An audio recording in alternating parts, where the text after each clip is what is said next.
sobat sehat. Bertemu lagi dengan saya Taufik. Saya seorang fisioterapi.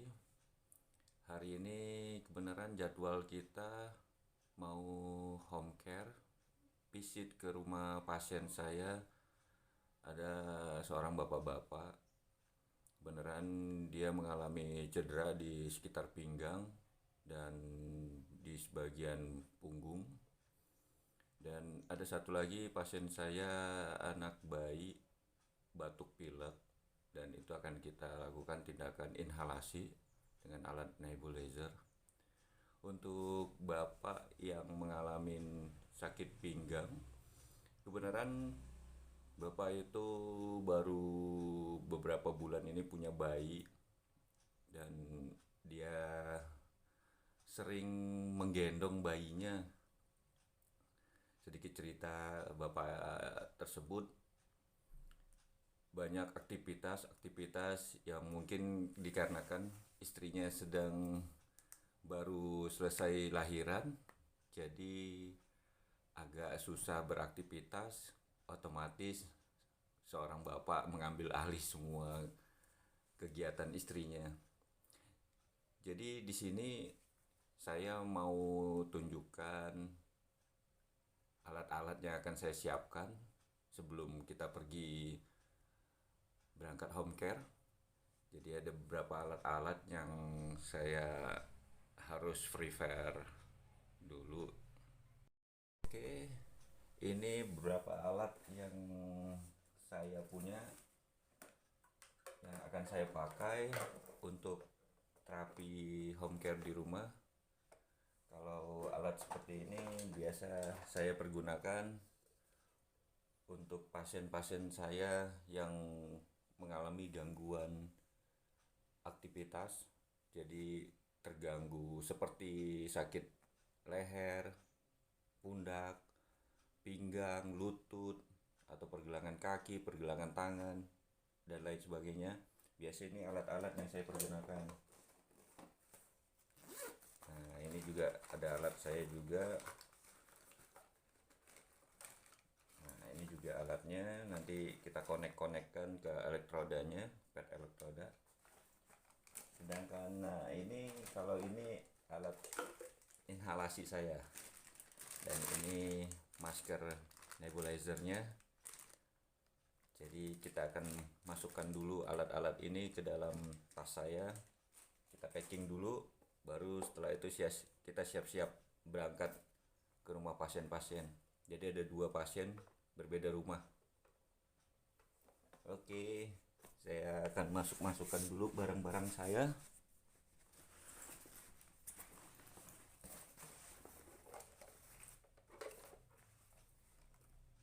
Nah, kalau ini namanya ultrasound. Ultrasound ini sangat bermanfaat jikalau ada spasme otot atau kekakuan otot, kekakuan sendi. Ini biasanya kita pergunakan untuk daerah-daerah yang cedera dan pemulihannya sangat cepat. Ini saya pakai udah hampir 3 tahun.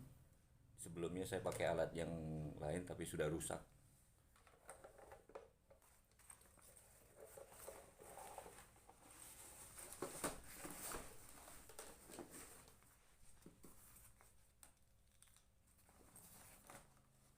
Nah, kalau ini namanya sinar infrared, sinar merah. Jadi sinar merahnya ini obatnya. Kalau dibilang ini obatnya, jadi kalau kita pakai, sinar ini akan berwarna merah. Jadi kalau daerah-daerah yang mengalami cedera atau kekakuan atau kelemahan, ini sangat efektif. Ada sebagian bilangnya ini untuk mengganti sinar matahari, tapi sinar matahari nggak akan tergantikan. Tapi kalau lagi kondisi hujan, kondisi lagi mendung, saat tidak bisa berjemur, ini sangat bermanfaat. Oke. Ini merek dagang, saya tutup.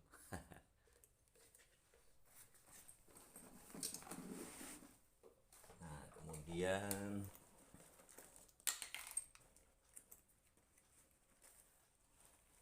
ini satu lagi yang biasa saya pergunakan. Nah, kalau ini electrical stimulasi, ada sebagian bilangnya itu TENS. Kalau ini electrical stimulasi, ini seperti kejut-kejut listrik tapi sudah stabil. Ini biasanya kita pakai alatnya. Jadi kalau ada daerah-daerah yang kaku, itu biasanya saya tempel di daerah-daerahnya yang sakit atau yang kaku, tempel. Terus saya konekin ke alat. Nah, seperti ini saya connect.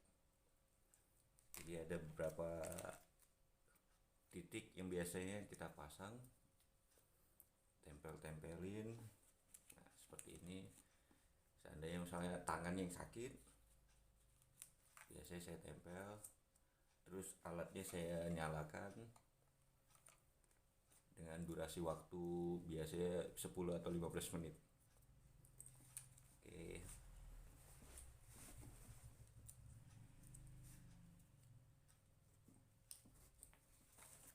Kita packing dulu.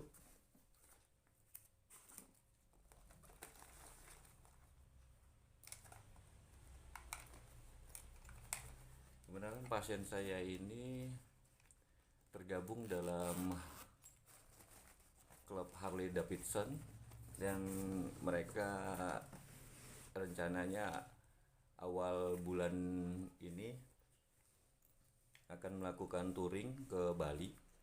Jadi pasien saya ini harus mengejar untuk mengurangi nyeri. Ya, mudah-mudahan bisa hilang nyerinya. Kemarin setelah terapi di sekitar pinggangnya itu sudah membaik. Dan bapaknya juga merasa udah enakan.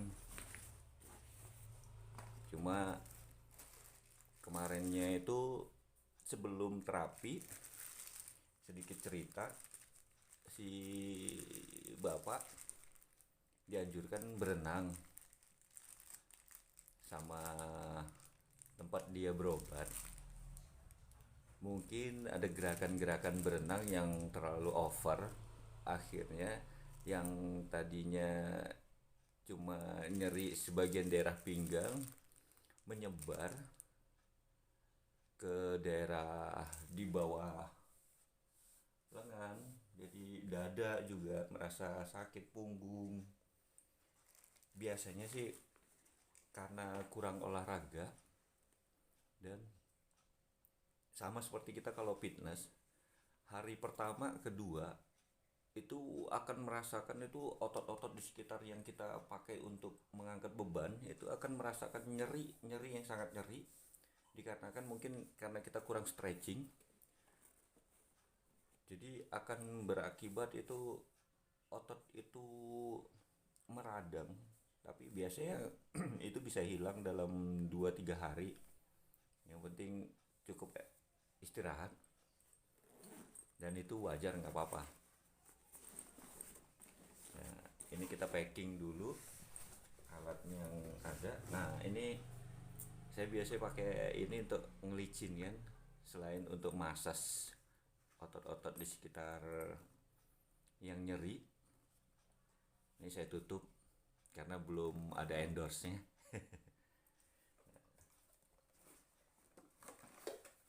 Nah, satu lagi ini biasa kita pakai kalau terjadi nyeri otot. Biasanya kita pakai pergunakan ini tapping. Sering pemain atlet olahraga seperti bola kaki, terus atlet bulu tangkis, mereka suka pergunakan tapping ini di sekitar lengan yang cedera, karena ini sangat elastis, sangat membantu keelastisitasan otot, sangat efektif sekali. Tapi nggak bisa sembarang kita memasangnya, jadi harus ada teknik-tekniknya pemasangan tapping ini.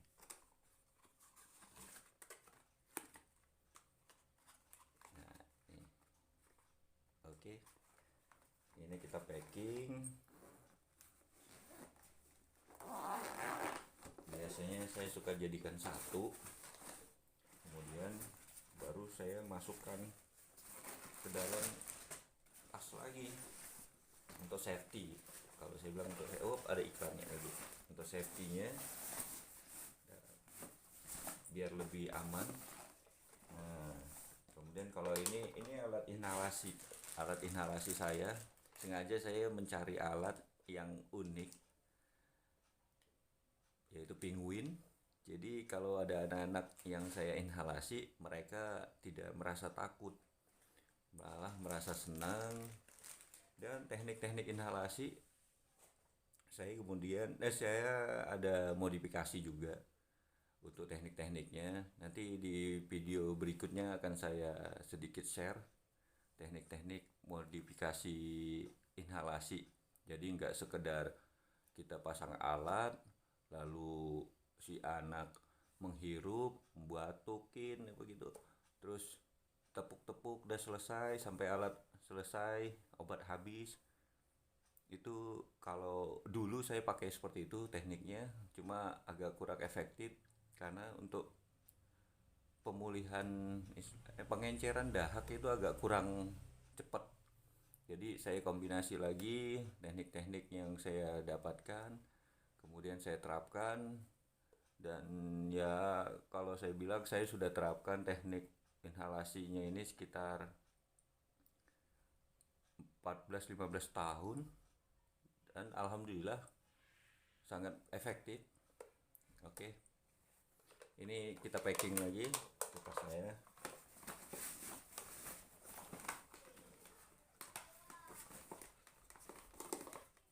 Dan ini juga masker. Jadi setiap inhalasi satu pasien itu pasti saya menggunakan masker yang baru, karena untuk menjaga steril, biar tidak bareng-bareng lah pemakaiannya, jadi aman.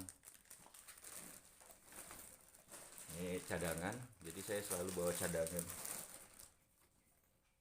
Dan ini obat inhalasinya yang saya pakai, karena kan pasiennya ini bayi dan batuknya belum begitu berat. Biasanya saya pergunakan obat-obat yang ringan untuk inhalasinya. Ini nggak begitu saya tunjukin ya. Oke.